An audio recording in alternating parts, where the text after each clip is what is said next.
What is going on, guys? My name's iLogicsHD. Welcome to another Plants vs Zombies Garden Warfare video, and today I'm going to be talking about the possibility of new plants featured in Plants vs Zombies Garden Warfare. Obviously, you can use potted plants in garden ops and gardens and graveyards. So yeah, I have chosen these plants from Plants vs Zombies 1 and Plants vs Zombies 2, and maybe Plants vs Zombies 2 Dark Ages. I'm not too sure, but yeah, I have chosen these plants because they purely stand out the most. I'll probably have another video out on some other ones maybe in the future. But yeah, guys, if you missed the rest of this series, which is the possible new additions into the game, so new characters, new spawnable zombies, and etc., I will leave all the videos down in the description below, and there is also a playlist now on my channel of all of these, because obviously this is a series and this is what I like to do. You guys seem to love these series, so obviously you're suggesting me loads of ideas, and obviously I'm going to keep on putting them out on YouTube. So yep, let's get right into it. So pretty much, guys, the plants I have here are going to be some interesting ones, I'm not going to lie. They're going to be quite weird ones, but yep.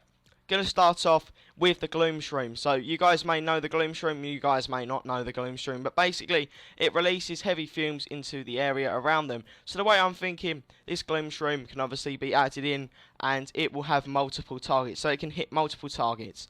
That is the plan behind that. These are going to be very, very short descriptions and stuff like that, guys, but some of these I have used my own initiative on, and obviously to try and incorporate it into the game. So yep, first one on the list was the Gloom Shroom.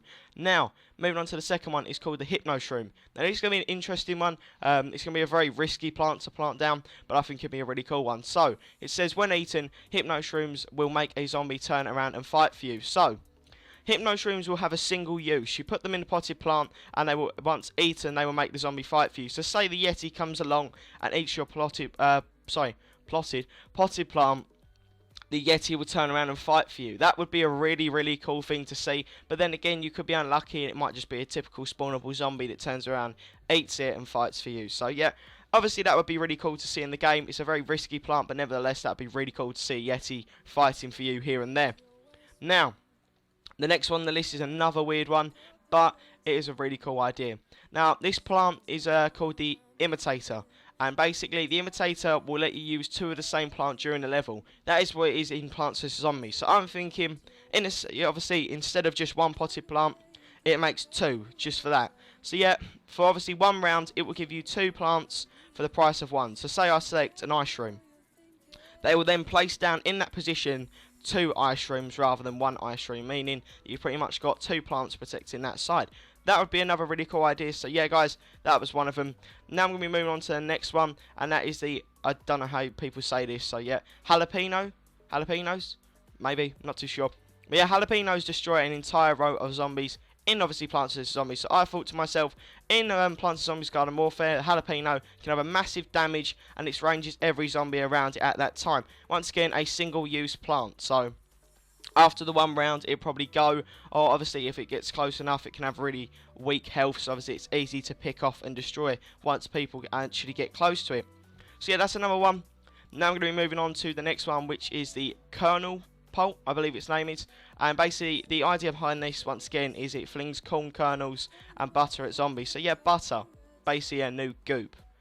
Never know about that. There could be a butter chomper coming out. You know, that could be another idea I can do in the future, but yeah.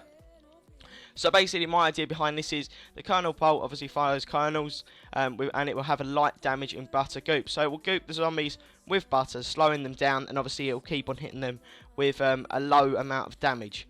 But yeah, that would be a really cool idea, because obviously you've got two for the price of one there. Now moving on to the next one as well, guys, and this one's a weird one. I didn't even know this character existed, I'm not going to lie. But this one's called the Peanut, ironically. And the Peanuts can shoot peas and block zombies. Simple as that. So obviously it's going to be firing little peanuts at the zombies, and it can actually block it. So pretty much, guys, it will last longer till destruction, and it is just a little bit higher damage than the normal Peashooter and the P repeater, sorry. So yeah, there's another good idea there. Obviously it lasts a little bit longer because it's got the nut, and as you know, the walnuts, tall nuts are obviously quite hard to destroy. So yep, that's another cool idea. Now the next one is the Sea Shroom. Now this one's a weird one because obviously it depends on what you're doing, but seeming as I've got something relating to water coming in the future, maybe a water map I'm thinking of to do with a special DLC. Obviously this one could be a good way to incorporate it, but basically it says sea shrooms are aquatic plants I might have said that correctly or not. That shoot short range spores, but yeah, as I said, maybe it could fire bubbles instead of spores, which is why I will be getting into my DLC probably in the next couple of days or so. But it's a special DLC nevertheless that I am hoping that Plants vs Zombies take into account and will do, because it is for a very good cause. So yeah, now going to be moving on to the next one, and this is the squash. Now a lot of you should know what the squash is. I think you can buy a cuddly toy version of it now. So yeah. But basically, the squashes will squash the first zombie that it gets close to. So, when I looked on there, I thought to myself, why don't the squash hit all the zombies around it, and then obviously it lands there, and it does massive damage. But obviously it's a very close range plant, and it's also a single use plant. So another risk plant, I think that would be really cool to bring into the game. Plants which only last so long and or have a single use. They're risky, but obviously they will pay off. So yeah. Now the next one on my list, I've only got 3 left, and obviously this is the third one. The starfruit. Now I didn't even know this was an actual thing, but yeah, it is. Starfruit shoots stars in 5 directions. So as I said, it's a multi-target. Once again, multi-target, and it shoots stars. Obviously the stars won't be so effective. I don't think they were very effective in the actual game that it was from, but it shoots stars in 5 directions, so it can pick off 5 zombies at a time, which is obviously really cool. Now here's a new one, which obviously a lot of people will say it will be the most guaranteed to come into the game, I'm not going to lie, but yeah, it is called the 3 Peters. It shoots peas in 3 lanes. So obviously we have the P repeater, the Gatling P, etc. This one will have 3 peas on the pot, and obviously it's a 3 peas shooter. So obviously it will fire it will attack 3 zombies at once again. So like the starfruit, obviously this one will be a lot more common to get than the starfruit and other ones, but nevertheless it'll be really cool to do. So to finish it all off, guys, I've got one more, and it is a brand new one, but it is based around obviously frozen and winter and stuff like that. This one is called the winter melon. So yeah, winter melons basically lob frozen melons at the zombies.